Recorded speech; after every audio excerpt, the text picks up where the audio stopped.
صباح الخير، كل سنة وانتم طيبين. رمضان كريم عليكم وعلى كل حبايبكم.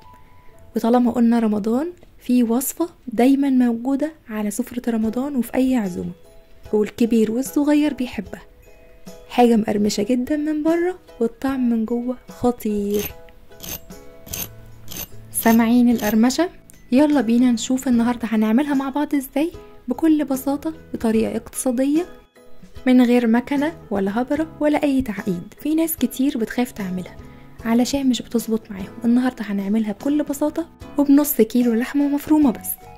اول حاجة هنعملها النهاردة في الكوبيبة الشامية هي الحشوة بتاعت الكوبيبة بتكون عبارة عن عصاج. اول حاجة هنحط على النار طاسة فيها شوية زيت، ما نكترش قوي الزيت. اول ما يسخنوا نزلت عليهم ب3 بصلات متوسطين الحجم مبشورين ناعم، وبعد كده اول ما اخدوا لون ذهبي فاتح نزلت عليهم بنص كيلو لحمة مفرومة خشن علشان تبان كده في الحشوة يبقى طعمها جميل. واقلبهم مع بعض. اول ما اللحمة بس تاخد لون بسيط بروح حط عليها البهارات هي معلقة صغيرة ممسوحة من الملح، معلقة صغيرة من الفلفل الاسود، معلقة صغيرة من بهارات اللحمة بتكون موجودة عند اي عطار، وربع معلقة صغيرة من القرفة المطحونة، ومعلقة صغيرة من البابريكا. هقلب اللحمة مع البهارات كويس، ومن شوية للتانية بقلبهم على نار متوسطة لحد ما اللحمة تستوي. مش بتاخد وقت خالص، يعني 10 دقايق بالكتير العصاج بيكون مستوي. ده منظر اللحمة بعد ما استوت. هسيبها تبرد تماما واروح للمرحلة التانية، هي كفر الكوبيبة من بره. المكون الاساسي للكفر بتاع الكوبيبة هو برغل ناعم، وده شكله. تقدروا تستخدموا السايب اللي من عند العطار او المعلب. انا بس بفضل استخدم المعلب بتاع الشركات علشان بيكون انضف، ما يكونش فيه اي حاجة بتقرش تبوظ لي الوصفة كلها. على كوبايتين البرغل الناعم حطيت كوبايتين من المية المغلية، يعني مقدار البرغل هو مقدار المية. واروح منزلة البرغل كده في المية واسويه، واروح قافلة البولة باحكام بستريتش او اي حاجة. اهم حاجة ان الهواء والبخار ده يتكتم مع البرغل علشان ينفش كده ويستوي ويبقى جميل. هسيبه نص ساعة، وبعد النص ساعة بشيل من عليه الستريتش، مكترش عن نص ساعة ولا اقلل، وافرفره بالشكل ده. وبعد كده بضيف عليه بقية المكونات. المكون الاساسي مع البرغل هو البطاطس المسلوقة.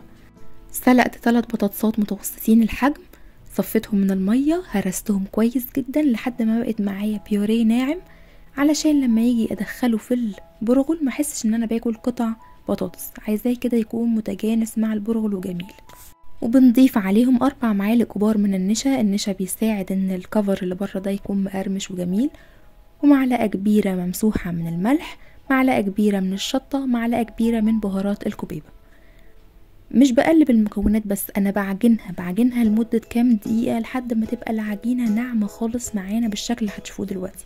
كل ما تعجنوا اكتر كل ما تاخدوا نتيجة افضل. وبعد كده باخد كورة بايدي واكورها. لو ما شققتش معايا تكون كده النتيجة العجينة جميلة جدا ومثالية، لا بتلزق ولا بتشقق، هي كده المقدار مظبوط.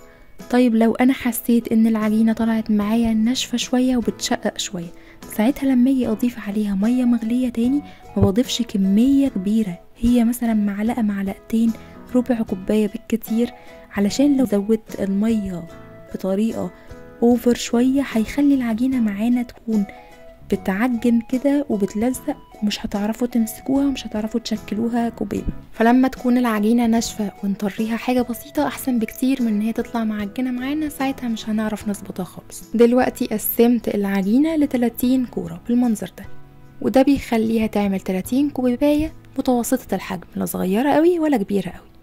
بعد كده بغطيهم بأي فوطة علشان ما ينشفوش، وامسك كوراية اشتغل فيها. ببل صباعي بالخليط بتاع النشا اللي ورا ده عبارة عن معلقة كبيرة من النشا وشوية مية مدوباهم في بعض. ده بيساعد ان العجينة ما تلزقش في ايدي واعرف اشكلها كويس، بس ما كترش منه، يا دوبك بس ببل صباعي وايدي.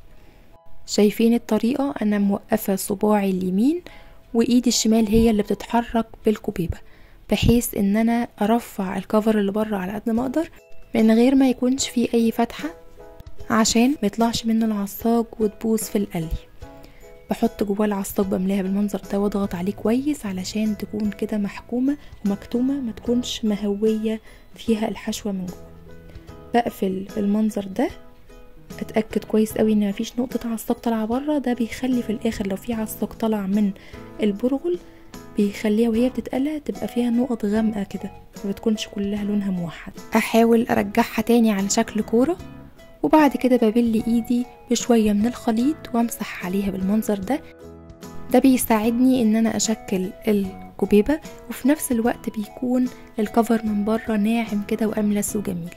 اهم حاجة ان انا لما اخلص العجينة بتاعة البرغل بشتغل فيها على طول، ما سيبهاش مدة طويلة، لان كل مدى ما هتشرب المية بتاعتها اكتر هتعجن منكم، مش هتعرفوا تشتغلوا فيها. فاول ما تخلصوها اعملوا على طول الكبيبة بتاعتكم، وبعد كده بعد ما تخلصوا كل الكمية بالمنظر ده هندخلها الفريزر على الاقل ساعة عشان تتماسك، لما نيجي نقليها تطلع معانا مظبوطة ما تفكش في الزيت. او تخزنوا الكمية كلها، وكل ما تحتاجوا طلعوا من الفريزر على طول على القلي. بنزلها في زيت غزير سخن جدا، وبطلعها على طول من الفريزر على الزيت دايركت، ما بسيبهاش تفك عشان ما تبص مني. وبعد ما بنزلها في الزيت الغزير ما بقلبهاش خالص. اول ما بنزلها بسيبها بس تشمع حاجة بسيطة من بره علشان لما اجي اقلبها ما تبص معايا، وما نزلش اكتر من 4 في الزيت علشان الزيت ما يبردش. وبعد ما بنزل الكبيبة على طول في الزيت السخن بروح مخلية النار على درجة متوسطة علشان تستوي كويس، وفي نفس الوقت تطلع معايا مقرمشة، ما تاخدش لون على الفاضي وتطلع من جوه طرية.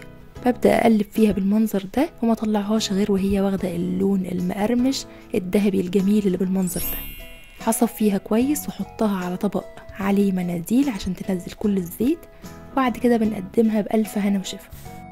امشوا على نفس الخطوات وعلى نفس التركات اللي قلتلكم عليها، ان شاء الله تطلع معاكم مظبوطة من اول مرة.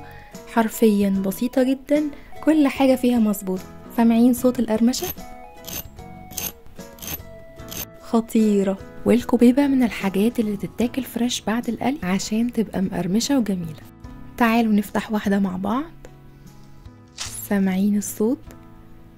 وفي النهاية أتمنى من كل قلبي إن الوصفة تكون عجبتكم. كنت معاكم نسمة الخياط، استنوني بفيديو جديد من وصفاتي، وما تنسوش اعملوا سبسكرايب للقناة وفعلوا الجرس عشان يوصل لكم كل جديد، ولايك وشير. باي باي.